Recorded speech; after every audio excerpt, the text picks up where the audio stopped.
আসসালামু আলাইকুম বন্ধুরা, আমরা নমরুদ ফেরাউনের নাম শুনছি। আসলে নমরুদ ফেরাউন কিভাবে, সেও তো আল্লাহর সৃষ্টি মানুষ নাকি?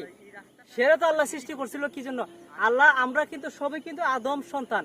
হ্যাঁ, আমাদের আদি পিতার নাম হচ্ছে কি? আদম আলাইহিস সালাম হচ্ছে আমাদের আদি পিতা, আর আমাদের জাতির পিতা হচ্ছে হযরত ইব্রাহিম আলাইহিস সালাম। শর্টকাটে বলতেছি, যেহেতু আদম সন্তান, সে আমরাও এবং নমরুদ ফেরাউনও আদম সন্তান। কিন্তু সে কাফের হইল কেন, মুশরিক হইল কেন? সে কাফের আসলে নিকৃষ্ট জাতি হইল কেন? সে কালচারের কারণে, সে ক্ষমতার লোভে, টাকা পয়সার লোভে, অর্থ সম্পদের লোভে সে হয়ে গেছে ফেরাউন। ফেরাউন কিন্তু শেষ পর্যন্ত রক্ষা পেল না। মুসানবীর হাতে কিন্তু ফেরাউন ধ্বংস হয়েছে। ফেরাউন চাইছিল মুসানবীকে মারার, কিন্তু নীল নদীর, ফেরাউন কোথায় মরছে জানেন? নীল নদীর মধ্যে যখন সর্বশেষ যখন মুসানবী যখন ফেরাউনকে ইসলামের দাওয়াত দিতে গেছেন, তখন ফেরাউন কি করছে?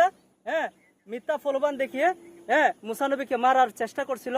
তখন মুসানবী যখন চিনতে পায়, যে বুঝতে পারে যে সে আক্রমণ করবে, সে কিন্তু মুসানবী উনি দৌড়ে চলে যাচ্ছেন নীল নদীর দিকে।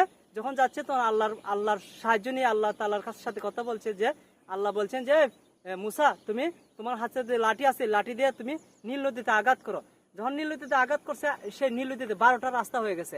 যাই হোক, ওই 12টা রাস্তা হয়ে গেছে। যখন মুসানবী পার হয়ে গেছে, কিন্তু ফেরাউন এবং ফেরাউনের দলবল নিয়ে সব কিন্তু ধ্বংস হয়ে গেছে। আসলে ফেরাউন ছিল মূলত তরমুজ খেতে খামলা ছিল।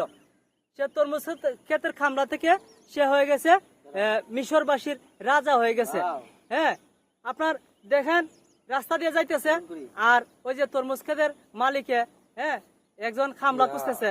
তখন মিশর হামান আর ফেরাউন দুইজন যখন রাস্তা দিয়ে যেতেছে, তখন এই তরমুজ ক্ষেতের মধ্যে কিছুদিন কাজ করছে। আর তরমুজ বা এমন খাওয়া খাইছে, বেড়ার তরমুজ খাইয়া ফেরাউনে খাইয়া মতিন শেষ।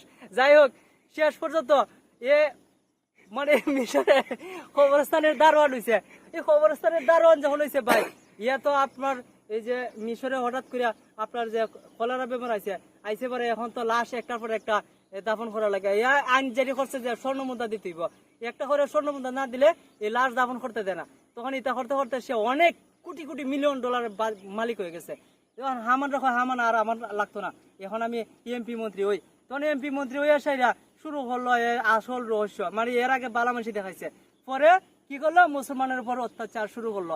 যাই হোক, শেষ পর্যন্ত মুসানবীর হাতে কিন্তু ফেরাউন ধ্বংস। শর্টকাট বললাম। ভিডিওটা যারা দেখতেছেন অবশ্যই লাইক কমেন্ট শেয়ার করে দিবেন। ধন্যবাদ। আল্লাহ হাফেজ। আসসালামু আলাইকুম।